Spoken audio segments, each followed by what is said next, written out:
नमस्कार, आप देख रहे हैं न्यूज़ 24। आपके साथ मैं हूं प्रत्युष खरे। पूरी दुनिया में सिर्फ महाकाल में ही भस्म आरती होती है, मतलब भगवान शिव का भस्म से श्रृंगार। शिव जितने सरल हैं उतने ही रहस्यमय भी। भोलेनाथ का रहन सहन सभी देवताओं से एकदम अलग है। वो अपने शरीर पर भस्म लगाए रहते हैं। लेकिन इन दिनों महाकाल की भस्म आरती पर महाभारत चल रही है। अगले आधे घंटे में हम आपको बताएंगे महाकाल की भस्म आरती का हर राज।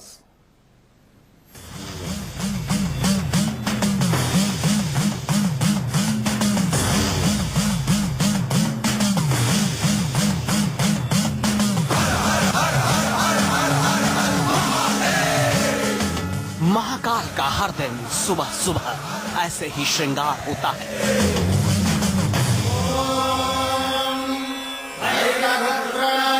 खास मंत्रोच्चार के साथ महाकाल की भस्म आरती होती है।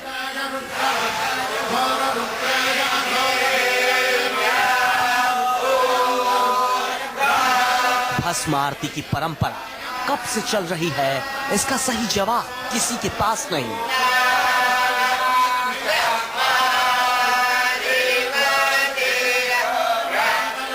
शिव पुराण में भस्म को सृष्टि का सार बताया गया है।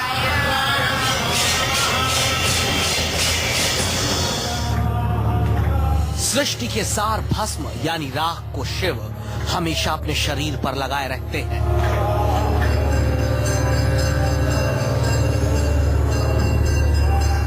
मतलब एक दिन कायनात शिव में मिल जानी है।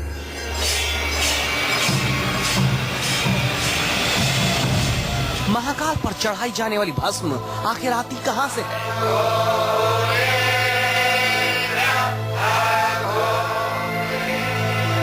कैसे तैयार होती है ये पवित्र भस्म?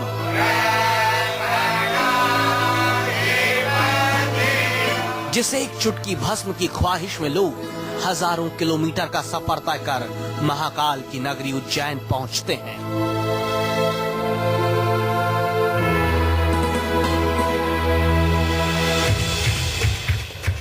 आखिर उस पवित्र भस्म का राज क्या है?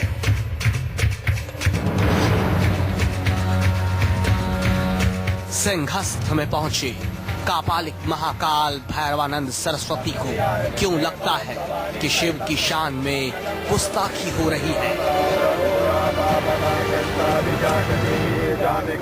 परमात्मा हमेशा है और अगर हम उनकी शान में गफलत करते हैं तो ये गलत बात है।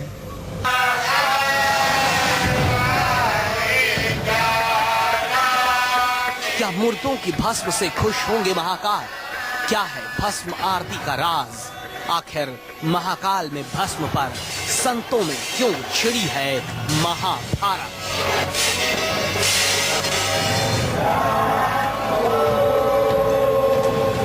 आनंद निगम, उज्जैन, न्यूज़ 24। दुनिया के ज्यादातर लोग यही जानते हैं कि महाकाल की भस्म आरती में चिता की राख का इस्तेमाल होता है। उज्जैन के ज्यादातर लोग भी यही जानते हैं। लेकिन राज की बात यह है कि महाकाल की भस्म आरती में उपले और लकड़ी की राख इस्तेमाल होती है, जिसका सिंहस्थ में पहुंचे अघोरी तांत्रिक विरोध कर रहे हैं और फिर से चिता की राख से महाकाल की भस्म आरती की मांग कर रहे हैं।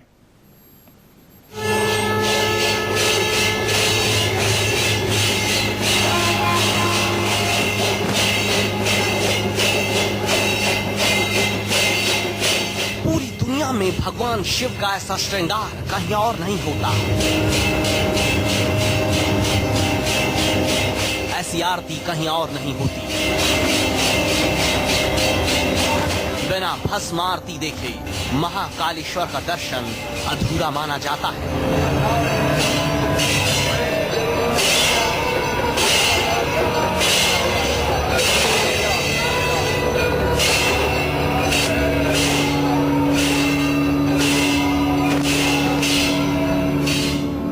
महाकाल के पट खुलते ही सबसे पहले भस्म आरती होती है।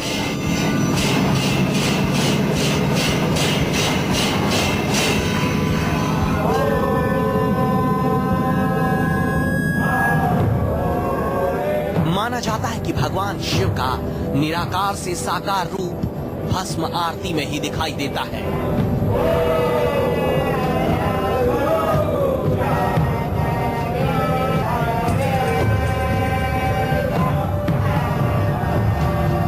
भस्म आरती के दौरान सिला कपड़ा पहनकर किसी को भी गर्भगृह में जाने की इजाजत नहीं। पुरुषों को रेशमी धोती और महिलाओं को साड़ी पहनने के बाद ही गर्भगृह में जाने दिया जाता है।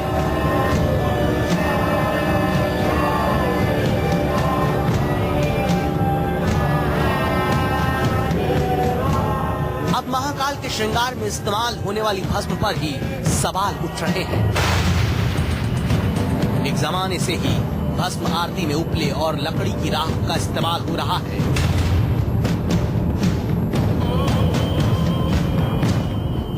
जिसे अघोरी तांत्रिक कापालिक महाकाल भैरवानंद सरस्वती बिल्कुल गलत बता रहे हैं। उपले वगैरह और ये सब कंडे लगा के, आग लगा के उसकी जो राख बनती है वो लगाई जाती है भस्म के रूप में। और अगर हम उनकी शान में गफलत करते हैं तो ये गलत बात है। सिंहस्थ में पहुंचे इस तांत्रिक ने रात के अंधेरे में भगवान शिव की चिता की भस्म से श्रृंगार करने का फैसला किया। पूरी तैयारी हो गई। मीडिया के कैमरे पहुंच गए। रात के अंधेरे को मीडिया के कैमरों की लाइट खत्म कर रही थी। भैरवानंद सरस्वती का दावा है कि उसे ये शिवलिंग बोहरा समाज से मिला है।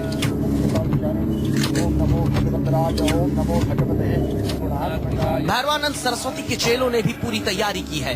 मीडिया के कैमरे महाकाल मंदिर से दूर हो रही भस्म आरती की एक एक तस्वीर को कैद कर रहे हैं।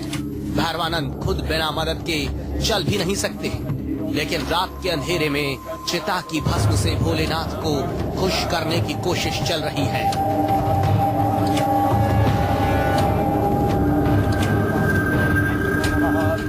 ऐसी पूजा से भगवान खुश हुए या नहीं, ये एक राज है।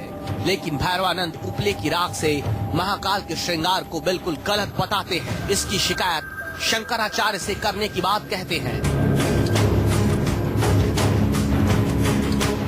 मेरा पूरा प्रयास होगा, अगर इस सिंहस्थ में जो इसकी जो कॉम्पिटेंट अथॉरिटी जो है, जो जगत गुरु जो है शंकराचार्य जी, स्वरूपानंद जी हैं और जो भी हैं, तो मैं इस बात को उनके सामने ले जाऊंगा कि ये यहाँ पर ऐसी ये कमी हो रही है ज्योतिर्लिंग में। इस ज्योतिर्लिंग में अगर ये कमी हो रही है तो ऐसा क्यों, और इसमें आप लोग वो कीजिए, लोगों को बोलिए कि भाई ऐसा नहीं होना चाहिए। जब चिता की भस्म से शिव का श्रृंगार हो रहा था, तब वहाँ ज्योतिषाचार्य आनंद शंकर व्यास भी मौजूद थे। लेकिन जब भस्म के राज पर सवाल पूछा गया तो जवाब ये आया। मेरे को बम्बई में कुछ मेरे भक्त मिले, उनने बड़ी विचित्र बात कही। उन्होंने ये कहा कि सही माने में प्रति रात्रि को एक आदमी को वहाँ मरना पड़ता, यदि नहीं मरे तो उस रोज पुजारी खुद मर करके अपने भस्म चढ़वाता, ये तक कहा। मुझे बहुत ही आश्चर्य हुआ। मैंने कहा कि ऐसी गलतफहमी लोगों ने कैसे फैला रखी है, तो मैं उनको स्पष्ट किया कि ऐसी कोई बात नहीं है। लोगों की धारणा यही है कि महाकाल पर चढ़ने वाली भस्म चिता की होती है, लेकिन चिता की भस्म की जगह उपलों की राख का कब से इस्तेमाल होने लगा, इसका जवाब उज्जैन में शायद किसी के पास नहीं। ये आज तक राज ही है। लेकिन रात के अंधेरे में भैरवानंद सरस्वती ने एक नई बहस शुरू कर दी। विषय विद्वानों का है, धर्माचार्यों का है। वो निर्णय करके जो बात कहेंगे वो हम लोग स्वीकार करके चालू कर देंगे। अब यदि शंकराचार्य जी ये निर्णय करते हैं या ये संदेश देते हैं कि ताजी भस्म किसी भी शवदाह की वही चढ़ाई जाए, तो वो चालू कर देंगे, कोई इसमें बात नहीं। अघोरी तांत्रिक भैरवानंद ने ऐलान किया है कि शुभ मुहूर्त में सिंहस्थ के दौरान वो चिता की भस्म लेकर महाकाल के दरबार में जाएंगे। तो कुछ महंतों का आरोप है कि कुछ लोग महाकाल के नाम पर कारोबार कर रहे हैं।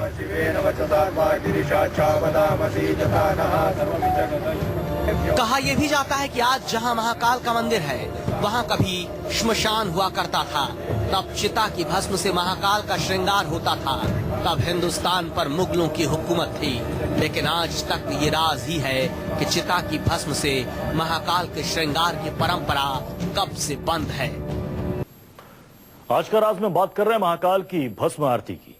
शिव भक्तों का मानना है कि महाकाल के दरबार की एक चुटकी भस्म उनकी जिंदगी बदल सकती है, उसके सभी दुखों को दूर कर सकती है।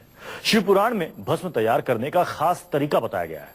भक्तों का मानना है कि भगवान शिव को चढ़ाई गई भस्म का तिलक लगाने से अक्षय पुण्य की प्राप्ति होती है और कई जन्मों के पापों से मुक्ति मिल जाती है।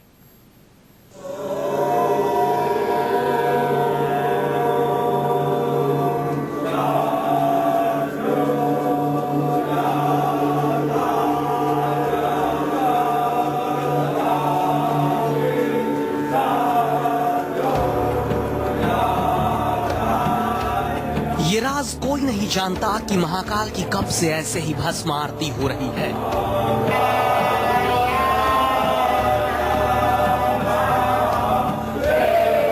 जिस महाकाल के दर्शन से ही शिव भक्त खुद को धन्य समझते हैं, उनकी भस्म से भला आरती क्यों होती है?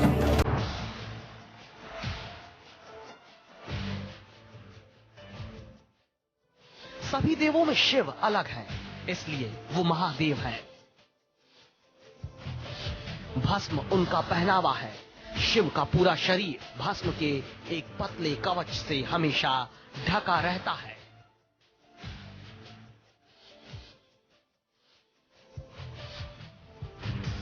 शिव पुराण के मुताबिक भस्म ही सृष्टि का सत्य है। एक दिन पूरी सृष्टि राख में मिल जानी है।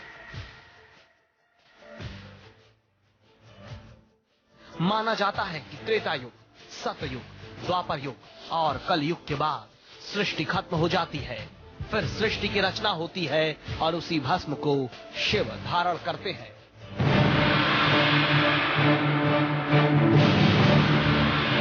शिव पुराण में भस्म तैयार करने का जिक्र भी है। भस्म के लिए गाय के गोबर से बने कंडे, शमी, पीपल, पलाश, बड़, अमलतास और बेर के पेड़ की लकड़ियों को एक साथ जलाया जाता है। इस दौरान खास मंत्रोच्चारण भी किया जाता है।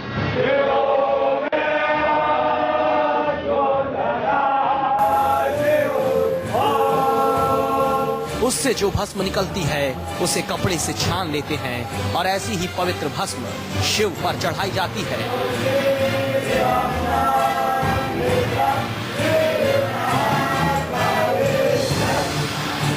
उज्जैन के ज्यादातर लोग भी यही जानते हैं कि महाकाल की भस्म आरती में चिता की राख इस्तेमाल होती है। लेकिन अघोरी तांत्रिकों के ऐलान जंग के बाद लोगों को पता चला कि महाकाल की भस्म आरती में एक जमाने से ही चिता की भस्म इस्तेमाल नहीं हो रही है।